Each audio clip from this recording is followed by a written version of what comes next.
So you want to be holding in this week's Parashat? Of course you do. Well, here are your Shpark notes. Parashat, Tzav.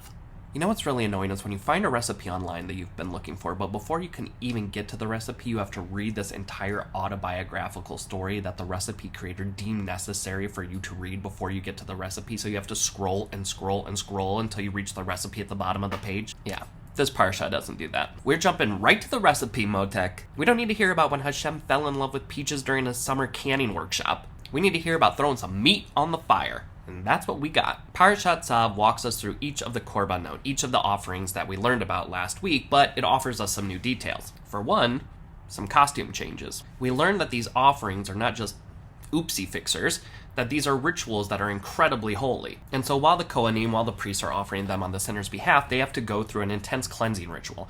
They have to wash, they have to put on some exclusive mishkan clothing, they have to anoint themselves and the altar with oil, then they have to take off that clothing and put on different clothing when they go outside of the camp so that they can put the ashes somewhere else. You know how your clothes smell after a campfire?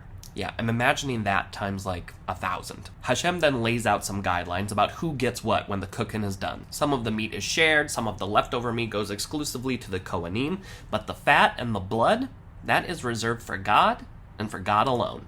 You eat from God's plate, you're getting karet. Okay, I didn't mean for that to rhyme, but now I'm using it all the time. That rhymed too. So after this, Moshe gathers Aaron and all the other kohenim and is like, let's see if you were paying attention. And then it's full-on Iron Chef. Moshe brings the bull, 2 rams, showbread, and he watches the kohenim, the priests, scramble to their stations. Aaron's screaming out orders, and all the kohenim are like, yes, chef, yes, chef. It's like the bear, but without the character development. They plate their dishes, and Moshe is impressed.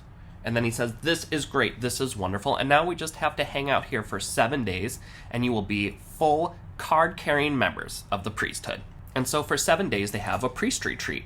They do some team building, they do some trust falls, Moshe even sets up a rope course, and they actually open up about some of their hopes and their fears and their dreams. And then on the 7th day, when they're all getting ready to leave, they all hug and promise that they'll keep in touch, and they do, because they all live and work together. And that is Parashat Tzav. The rest is commentary. Go and learn.